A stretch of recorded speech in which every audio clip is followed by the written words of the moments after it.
Chers élèves de première année, salam alaikum wa barakatuh. Donc je vais essayer de vous présenter un modèle de contrôle continu numéro 2 de ce deuxième semestre. Donc à la barakatila, commençons par la restitution des connaissances. Donc on vous demande de définir les mots suivants. C'est quoi graines de quartz non usées? La diagénèse, le fossile. Donc les graines de quartz, comme vous le savez, normalement trois types. Alors ces grains, ce sont des grains qui n'ont pas subi trop les phénomènes d'érosion. Ils gardent déjà quelques angles, quelques arêtes. Donc la diagénèse, c'est la transformation des sédiments en une roche compacte. Et le fossile, c'est la trace d'un animal ou d'un végétal sur une roche. Il peut prendre d'autres formes. On vous demande d'expliquer la diagénèse à partir de la dune de sable jusqu'à la formation de grès grossier. Donc vous le savez que le sable contient du calcaire, contient de l'argile. Donc lors de l'infiltration des eaux de pluie, ce sont des eaux acides H2CO3 dans le sable qui provoque la dissolution du calcaire. Il va se transformer en hydrogène-carbonate de calcium. Alors sous l'action de la chaleur, l'eau s'évapore ainsi que le dioxyde de carbone et par la suite se forme le calcaire qui va cimenter et souder les grains de sable entre elles. Et comme ça, on a la dune de sable qui va se transformer en un grès grossier. Alors question suivante, on vous demande de déterminer parmi la liste suivante là où les bonnes propositions. Donc la fossilisation et la transformation des parties molles de l'animal. Donc dans cette phrase, on voit qu'il y a des parties molles. Donc les parties molles, généralement, ils seront décomposés par les décomposeurs. C'est juste la partie solide qui va être fossilisée. Donc la phrase, normalement, elle est fausse. Les fossiles de faciès sont connus par une répartition géographique très vaste. Donc non, ils ont une répartition géographique restreinte. Donc la phrase, la proposition est fausse. Les fossiles stratigraphiques sont utiles dans la description du milieu. Non, c'est l'inverse, ce sont les fossiles de faciès. On ne trouve les fossiles que dans les roches sédimentaires marines.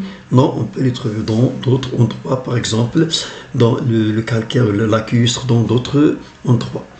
Les fossiles stratigraphiques sont nécessaires pour la datation des roches sédimentaires. Bien sûr, on peut le savoir. Donc la proposition, la juste, c'est la dernière.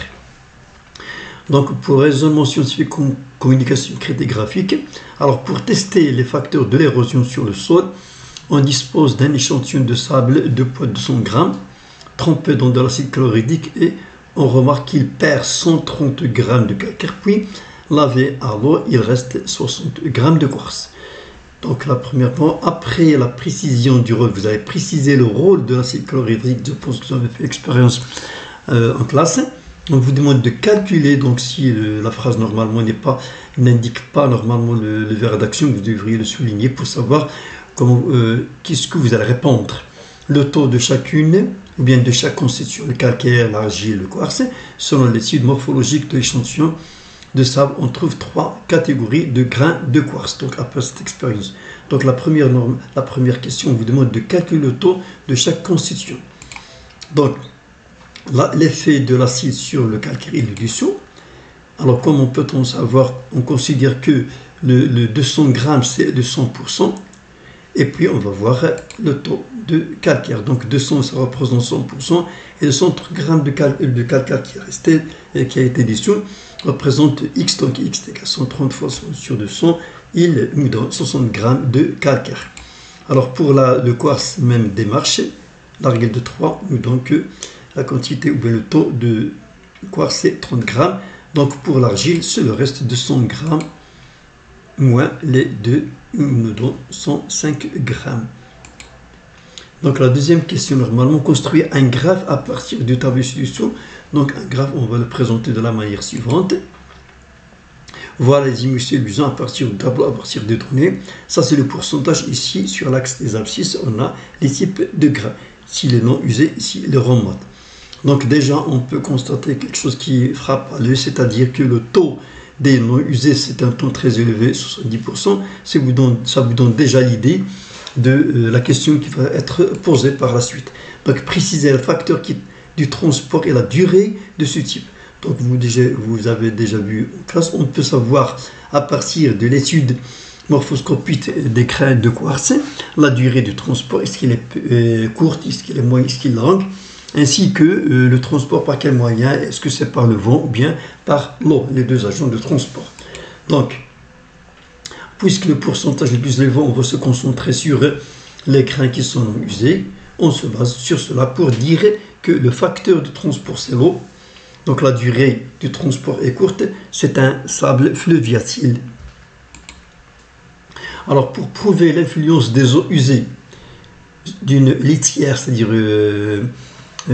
normalement société qui produit les laits, les livrées de lait, déversés dans la rivière sur les êtres vivants, on prélève 4 échantillons dans 4 stations différentes.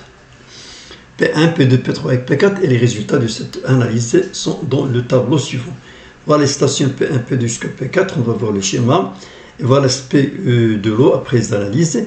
Là, le taux du oxygène, concentration du nitrate, les bactéries existent ou non, les algues, plus les plantes vertes et les invertébrés qui se trouvent dans chaque station.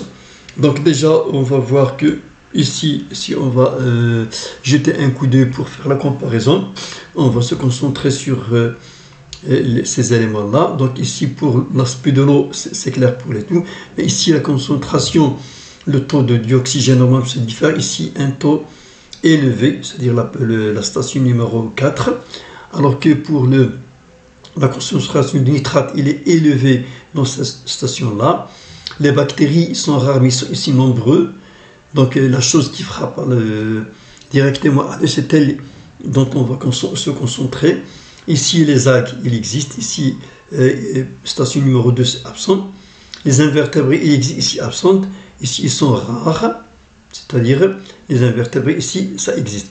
Voyons voir maintenant les questions qui étaient posées. Donc, indiqué sur le document 2 par une flèche le point de rejet des eaux usées de la laitière, mais on vous demande aussi de justifier la réponse. Donc, voyons voir la station. Ici, c'est l'usine laitière. Ici, les eaux usées de la laitière qui ont été jetées. Dans quelle station? Est-ce que c'est P2 ou bien P1? Sachant que, ici, l'amont, c'est le départ de la rivière, et puis la direction de l'eau dans ce sens-là, vers l'aval. Donc, on vous demande d'indiquer sur le document 2 par une flèche le point de rejet des eaux usées de la laitière. Et on vous demande de justifier la réponse. Donc, voilà le point. Pourquoi? Voyons voir. Donc, c'est le point P2 parce qu'à ce point-là, il y a les choses suivantes qu'on a vues tout à l'heure.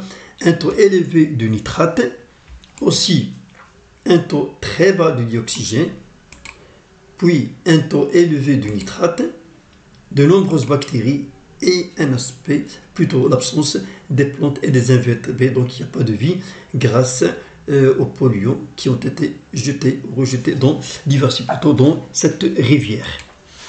Donc, expliquer les résultats de l'analyse chimique faite sur les 4 prélèvements. Donc, puisque l'absence des êtres vivants est due à quoi? Au taux bas du dioxygène, donc pas de respiration, nombreuses bactéries, l'eau il est polluée. Donc, on vous demande de déduire de cette analyse l'influence des polluants sur la quantité, bien la qualité de l'eau et la vie des êtres vivants. Donc les polluants, ou bien ces polluants provoquent la multiplication des bactéries, parce qu'il y a des matières organiques ici qui vont être décomposées par ces bactéries, parce que les bactéries peuvent vivre dans des endroits qui sont pollués, et des nitrates dans l'eau, ainsi que la mort des plantes vertes qui produisent le dioxygène, donc pas de vie dans cette rivière. Merci de votre attention.